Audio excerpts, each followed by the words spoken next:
was in the training gym with all the pros. It was very embarrassing. You see, I used to, when you talk about sport, I love sport. I love competing at everything. But unfortunately, I've never been any good, which is a bit of a career setback, isn't it? You know, I tried ever so hard. You know, I ran marathons all over the world. I was okay at everything. I mean, I'm decent at cricket for my age. My football was barbaric. I was just like used to get set like that. But when it came to boxing, I really liked boxing, but wasn't very good. I didn't start boxing until I was about 27. And then, fortunately for me, I had a shoulder injury, which meant I had to retire at 29. And that was the best news ever because I wasn't very. I carried on keeping fit and I carried on sparring. And when Eddie got to be 16 years old, he was big lump. He also got a bit, I call chirpy. You know, had too much to say for himself, was a bit Jack the lad. So I wanted to find out what type of kid he was. I mean, I knew where I'd come from. And he was different, you know, he was at a public school, he's living in a big house, he's got money.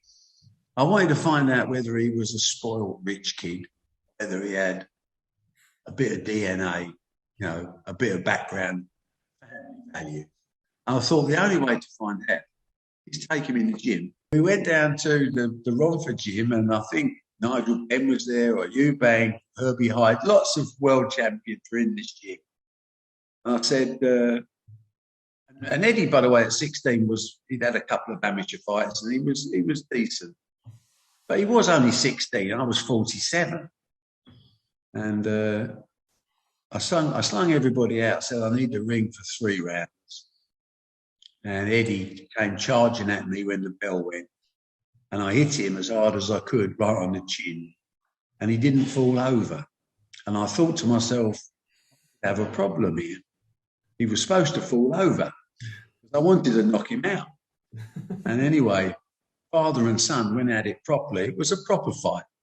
Head guards, gum shields, light gloves. And the second round, he hurt me to the body so badly, I went down twice and we never had the third round. So, but I was happy because it meant that, you know, he was I was proud of him, you know. I went home happier. In somewhat pain. I was in a bit of pain, but I was proud of him, and I've remained proud of him ever since.